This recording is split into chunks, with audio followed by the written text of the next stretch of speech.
Maulan na kabuntagon mga kaprobinsya oh. Mambon.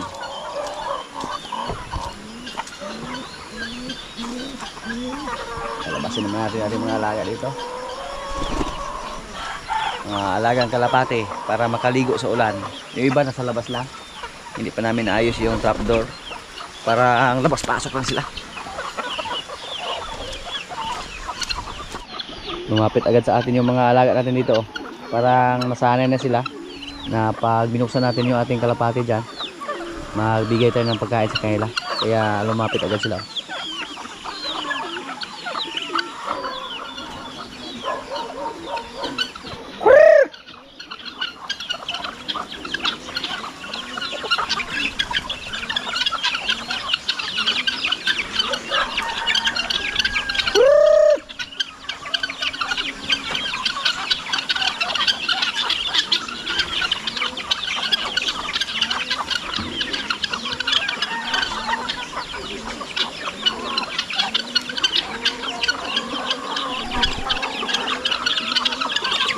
May mga bagong sisiyo naman tayo ng Bengala mga kaprobinsya.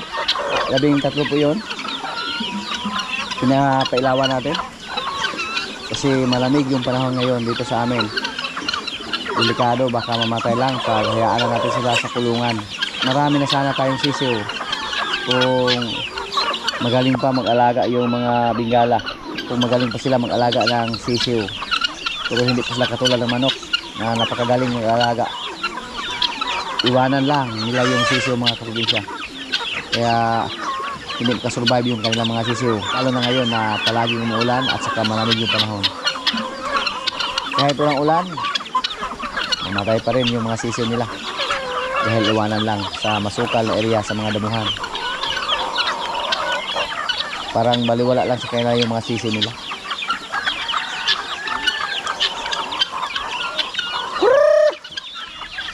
May rabbit tayo dito oh. Mabait mga kaprobinsya oh. Natakot. Inagawan siya ng mga manok.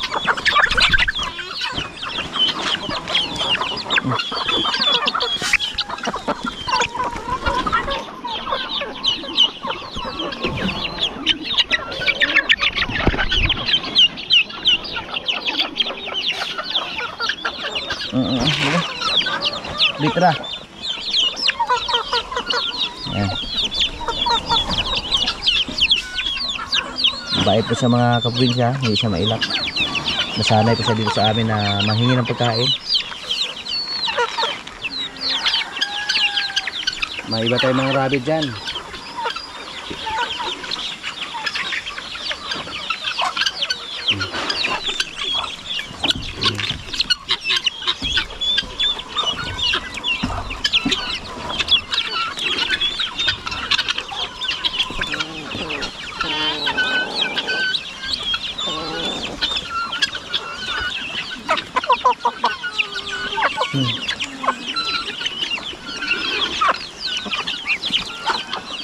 Nakikain siya sa tayong mga alaga manok.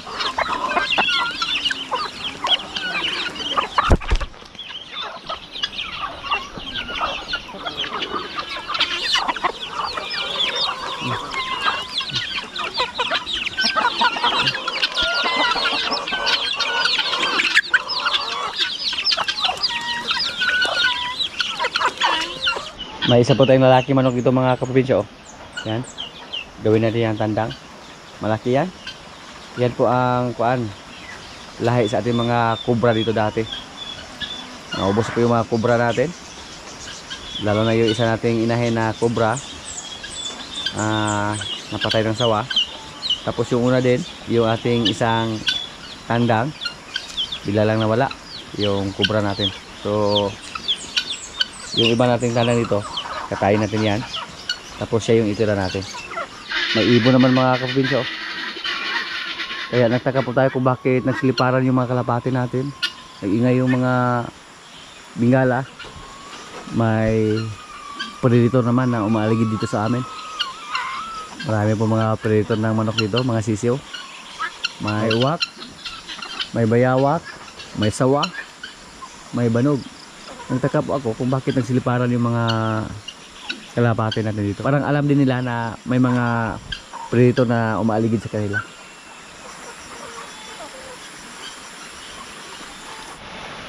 May isa pa tayong rapid dito. Kumain siya ng tubo.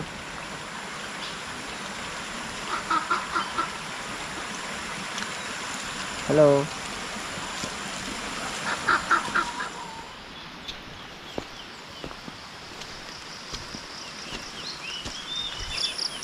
Si Batang mga kaprobinsya, oh. Malaki na yung tiyan ni Batang. Mag5 buwan na po yung tiyan niya. Pero matapang. Galit siya sa atin. Nanuwag. Pero ako lang po yung kanya, kalaban niya. Pinasok lang siya dito sa mga tabi-tabi para makasib kami sa mga napier ba. Mataba na si Bitang, oh. Napakadali lang ng panahon mga kaprobinsya. Parang kailan na natin siya nabili. Nagkaroon na siya ng anak dito, si Marites. At ngayon naman, buntis naman siya. Sa ngayon po, yung mga baka namin mga kaprobinsya, na obserbahan ko po na napakadali lang ng landi. Siya, pagwalay natin ni Marites, mga ilang linggo lang, naglandi siya agad. Tapos yung si Basya, nasa 2 buwan pa lang yung anak niya, napaiay natin si Basya. Ganun siguro mga kaprobinsya, basta kondisyon yung kanilang katawan. Kahapon, nung nakalabas si Marites, napakalaki na tingnan sa malayuan. Napakagandang baka. Si Marites, anak siya ni Bitang. Puntahan natin ba siya andun? Umiiyak. May ingay. Iba siya din. Medyo matapang din siya. Galit din siya sa atin. Pero hindi siya katulad kay Bitang.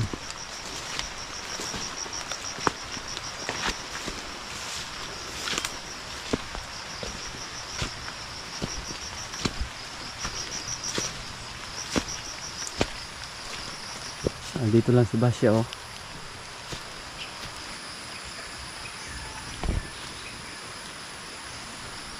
Hindi na nag-ingay si Basya.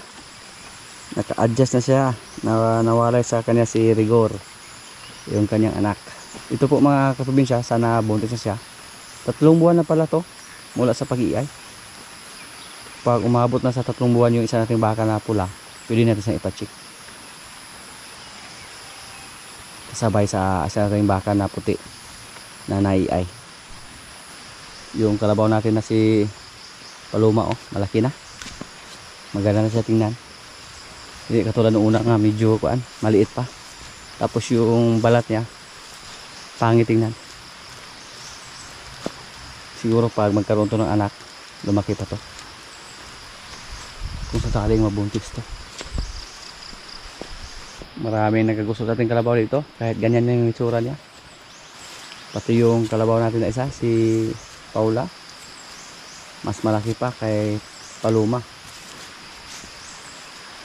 Ito pure to. Pure galing to sa Layawan. Sana makapagpalahi tayo sa kanya. Si Bugoy. Pero delikado, baka nakasahalan siya ni Bugoy mga kaprobinsya. Katulad ni Jin ba, na nabuntis si Jin. Hindi namin alam kung sino yung nakakasta. Nung sinadya namin pagkasahan si Jen, kasi naglandi, hindi siya nabuntis. Nakala namin nung una na wala na, hindi na mabuntis si Jen. Pero bigla lang lumaki yung didi. Nagtanungan kami, puro lang haka-haka yung nagawa namin. Hindi kami sigurado kung kulay itim lang sana, para masabi namin na 100% si Palo yung tatay. Pero hindi naman nagmana kay Palo. Dito si Bugoy, oh. Si Bugoy nang dumating ko dito, napakagwapo niya. Hindi po masyadong mahaba yung sungay nung hindi pa natin siya napalagaan. Pero nung napalagaan natin siya, dinala siya doon sa bundok, humaba ng huso yung sungay niya. Nagbago yung kulay niya mga kaprobinsya.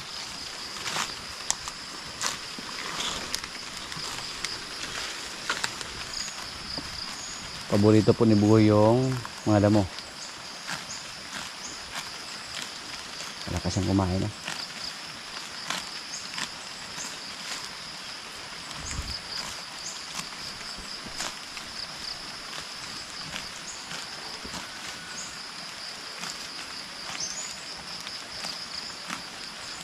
Hindi po masyadong native si Bugoy, matangkad. Malaki din yung mga paa niya. Pero base po sa amin nakikita mga kaprobinsya, yung mga kalabaw namin na doon pinalaga namin sa bundok, humaba ng husto yung sungay. Yan po ang aming napapansin. Si Bugoy dito lang sa gilid na pastol. So paminsan-minsan lang siya binigyan ng kuprami dito.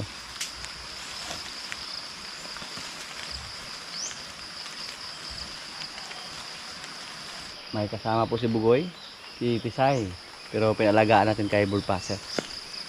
Napakadali lang ng panahon mga kaprobinsya. Si Bugoy malaki na. Yung mga alaga natin, parang kailan lang yon. Parang kailan lang natin napaiay si Basya, pero 3 buwan na po mula sa pag-iay sa kanya. Hindi lang natin isipin, wala na. Makakita na tayo ng mga Red Brahman. Excited po tayo sa ating mga alaga kasi marami po yung nakasahan ngayon. Marami po yung na-iay. 3 na po yung nakasahan.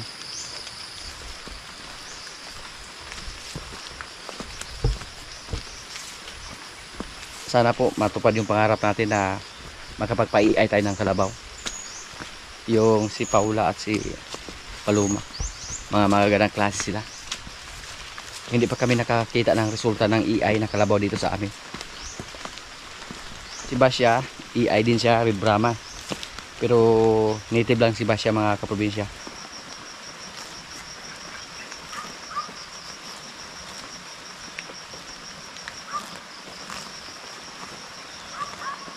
May nag-comment po na bibili tayo ng baka na babae para ipares natin kay Limer habang bata pa si Limer. Gusto ko sanang bumili mga kaprobinsya pero napakamahal lang at kulang tayo sa budget at alanganin pa ibenta yung mga baka natin dyan na lalaki. Tapos yung pagbili ng mga baka na dumalaga, yung mga ready to breed, sortihan lang yan. Ay, iba kasi na ibininta nila yung mga baka na mga malalaki na babae kasi hindi naglandi o hindi nabuntis. Oh, isutin yan po ang disadvantage pag bibili tayo ng mga baka na mga babae na dumalaga, mga ready to breed. May mga babae namang baka, mga inahin naman na ibininta dahil hindi na rin naglandi or matanda na.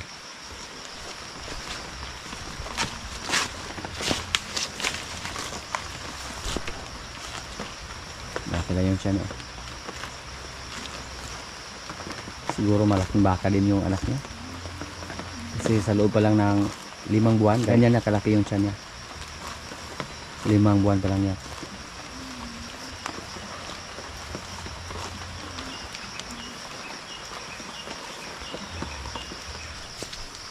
Nalaala ko po yung mga asulan natin dito dati mga kaprobinsya na napakarami. Tuwing umuulan, marami tayong harvest na asulan. Pero ngayon wala na. Hindi po sila mabuhay. Ulit po tayo naglagay ng asula doon sa ating pan. Pero mamatay lang. Tingnan natin dito kung may natira pa ba ng mga asula. Kahit pang similya lang. Wala na. Pero kung magkuha tayo ng similya, wala namang problema. Marami doon sa Ayungon. Sa may mga palayan doon. Dito po, napakaraming asula dito dati.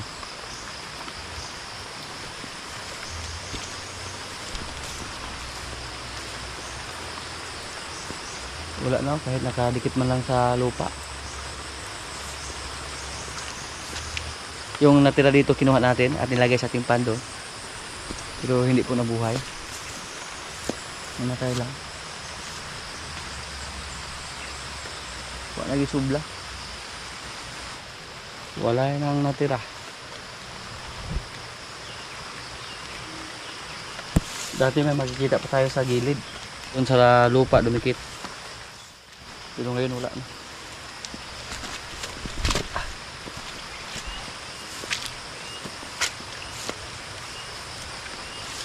Maganda sana yun pagkain sa mga alaga natin tilapia.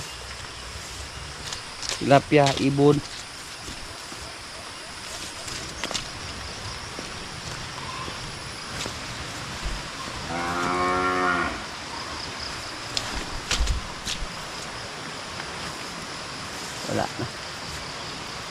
Yung napakasila natin asula dito, wala na. Tumigil po tayo sa pag-alaga dito ng asula dahil nagkaroon ng mga biyak yung lupa dito. Hindi na po pwede kasi yung lupa gumuho yung andun oh. Tapos nagkaroon ng malaking biyak dito at saka yung tubig doon sa ilalim dumaan, so mahubas na yung pan natin, kaya tumigil tayo sa pag-alaga ng asula. Yung mga baka natin oh. Si Rigor lumapit agad sa atin oh.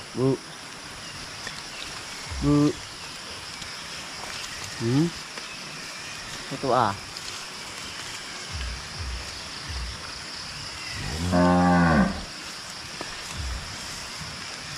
Si Pugi Junior. Ilang tatlo po yung mga lahi ni Pugi, mga kapinsya. Ito oh, parang si Pugi din yung isakto sa kanyang katawan. Nung dumating dito si Pugi, may mga galon, may mga ganito din oh. Bukog ba? Payat pa. Kumain naman siya ng feeds. Baka tumaba lang siya pag nasa isaktong edad na. Hindi kaya magbago ng tuluyan yung kulay niya, mga kaprobinsya. Kasi oh, may pala dito, may halo na dito. Dati po puro puti to. Yan. Si Rigor pula yan dati. Ayun oh, puspaw na kay kulor. Si Marquez yung kasunod na makasahan ni Lemer.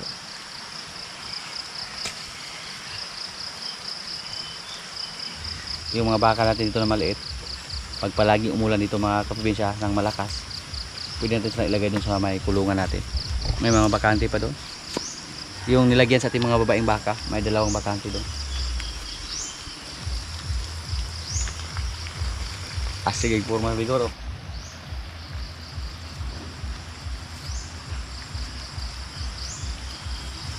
Pugi Junior.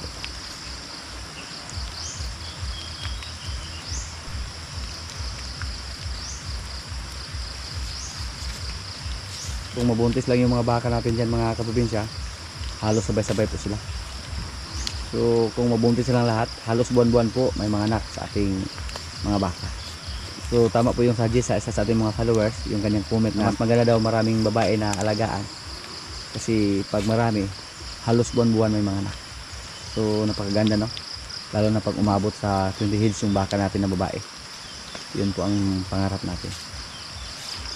Kung sakaling magkaroon na tayo ng maraming magandang babae dito, yung mga native natin, pwede natin silang ispatsa kung hindi na maganda yung resulta. Yung dalawa natin baka, ma-upgrade lang sila, lalo na sa Rigor. Pero lalaki, walang problema, pwede natin siyang isapining kapalit siya ni Bitas kung sakaling may binta natin si Bitas. At yung mga baka natin dyan na galing sa Dulul Bakong, pag may binta natin sila, palitan natin sila ng babae. Pero hindi tayo bibili, yung mga anak lang sa ating mga baka dito. Kung sakaling bibili tayo ng isang babae, isa lang, yung maganda, para ipares natin ni Lemer, para maragdagan si Quinay at si Batang. Sila yung dalawa yung pamalakasan nating babaeng baka dito, si Quinay at si Batang. Pangatlo si Bitang. Pang-apat yung isa nating puting baka. Pang-lima to si Marquez. Hindi po namin siya pinataba ng husto, yung tama-tama lang.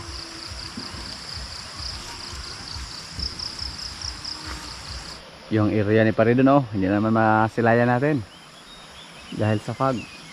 Napakalamig doon, basta tag-ulan, hindi na kailangan gumamit ng aircon. Dagdagan po natin ng paitlogan yung ating mga paraket dito, mga kaprobinsya. At ito po yung gamitin natin, yung bunot.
pwede na pumasok.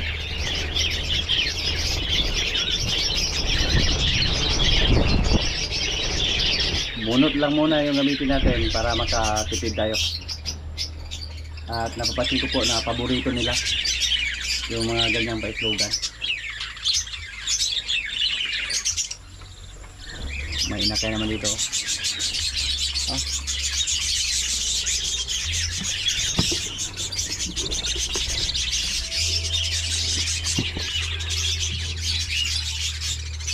Mga inakay. Dito rin may inakay.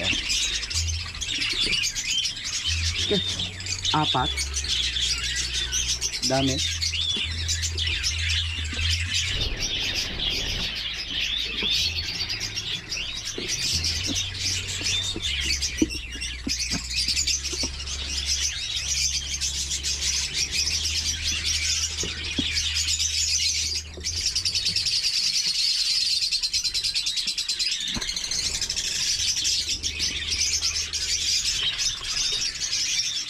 Yun.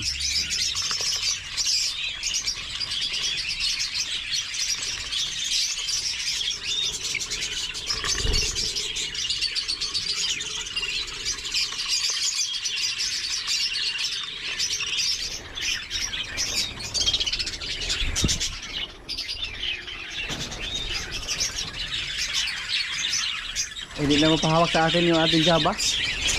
Mailap na sa mga kaprobinsya. Sira na yung mga paitlogan sa ating mga nakatay dito. May lamang itlog pero hindi napisa.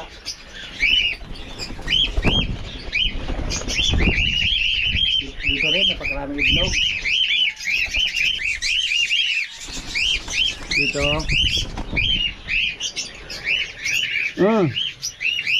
May ina kayo? Yan.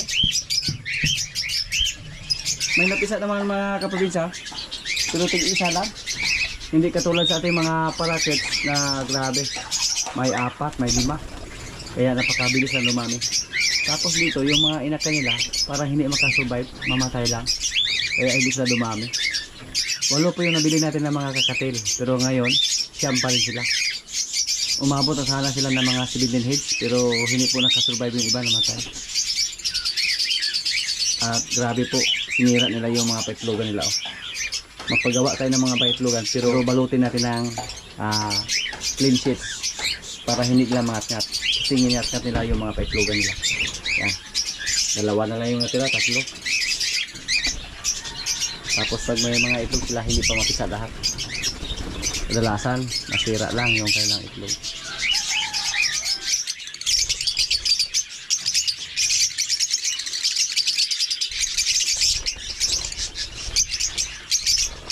At yung niyog namin dito mga kaprobinsya, ibang klase. Walang laman yung takong niya, yung kanyang bulok. Walang laman.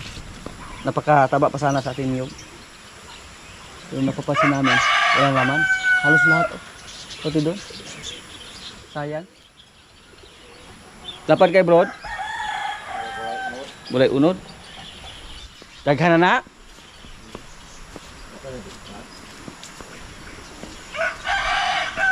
Dito naman, isa lang yung lumaki, yung iba nahulog. At hindi pa tayo sigurado dito, baka mahulog din to. Iba yung bulok niya mga kaprobinsya, tingnan niyo po, bilog. Yung sa kabila, lapad kayo, walay sulod. Ganun siguro, sa bago pa lang. Ayan. Yung andito, wala natira. Nahulog lang lahat. Diyan, sa 2, 3, 4 lang yung laman. At hindi pa tayo sigurado kung hindi ba yan mahulog. Pero yung kalamansi namin dito mga kaprobinsya, napakinabangan na namin. May mga bunga na. Meron pa doon. Pag magkilaw kami, walang problema. May kalamansi tayo na panghalo. Ilang beses na po nagkaroon ng bunga dito sa amin.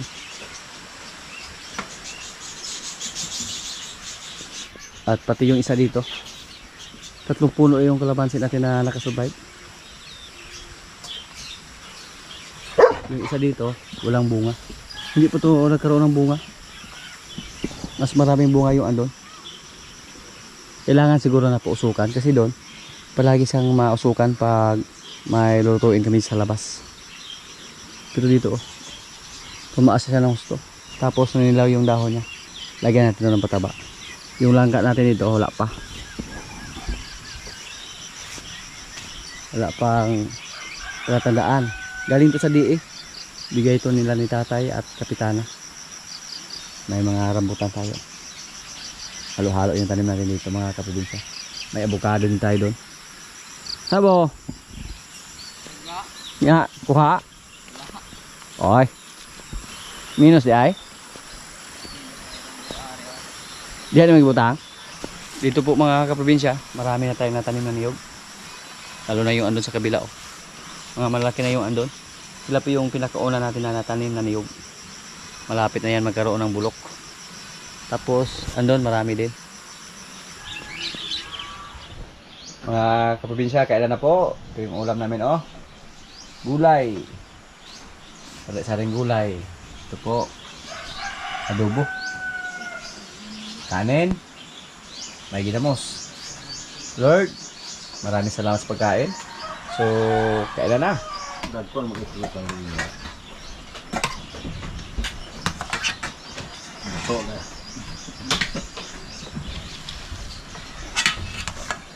Ano ka, Lord? Dagpon mag-itlog ang linya. Upra.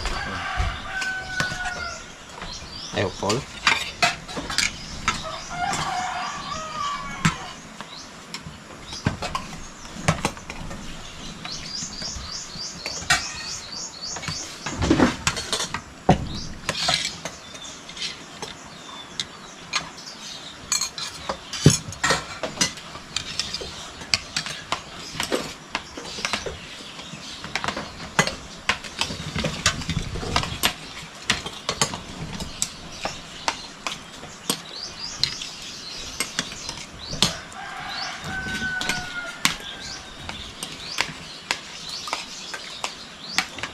Pagay pabuli ay.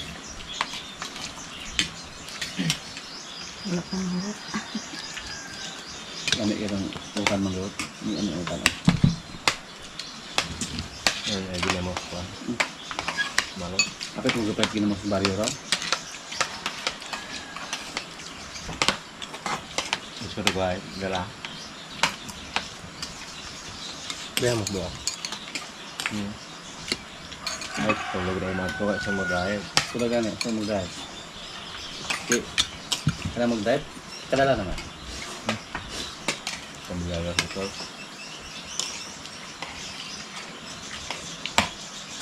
Kaya man ako ng pulo kilo. Tabit, pauna. Step 1. Hindi ka ng pulo kilo sa bis motor ko. Pauna, highway naman ako. Kalo sa gaya. Rakod na. Pero di ko pulo kilo ng sa kawasan din naman sa bahay. Ah. 1-4.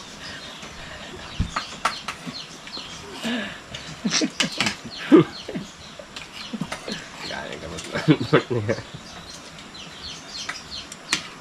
Ano nag-ipalit na ulit mo? Ayun. Ari, hindi nga. Gabi na nila ha. Nga po na nagtagin dyan ba? Napalawin lang. Kaya, salang. Kaya naman. Kami kasi sa mga nagtutuko na. Prito lang kayo. Gabi na naging prepare na mo. Umulpihan ba? Sabada mo ka Ay, doon po eh. Ano? Pwede naman yung taro mo. Sini. Oo. Ya. Tayo tatapos ka taro kayo ba? Alam mo kang ito, basong palit itong hindi nga, narangalay ka, naasigan mo ng relay. Ito sigara. Okay, mga rijig-rijig ito. Dato ng dreri ng balibaran. Ang papa, paano siya? Okay. Namali ka kagina mo sa eron? Ya. Namali ka kagina mo? Mahal ko kabasok ng gat na ako itong definito taro to. Asa to gawin kanto? Di kami datang. Kumedikan mo ba? Kaliwas tadi ay. Parelax ka dito. Adobe na kayo lang. Namutan mo. Kasi sige po kang gahomba po. Hindi matagda na gina mo. Kaya sa rin ka o ginamos mo, ang bago sige.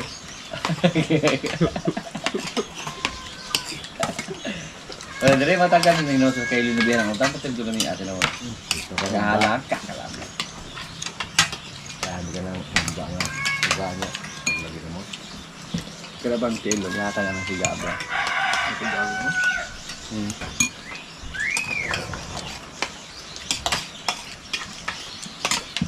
Sige lang kare dong ko.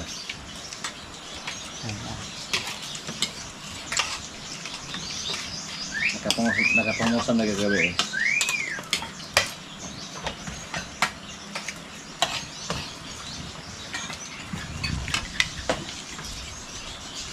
Siguro ni mo na nigbiya ni mo nga matulog ni siya kay basig nigbiya ni mo ulit sa guli at siya pa natulog. Ya.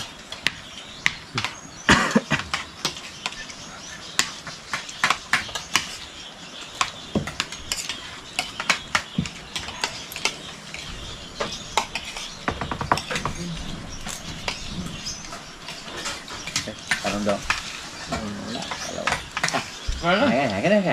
Okay, pero ang tanong. Nagawrahot ka mo na. Hindi ko na, susura.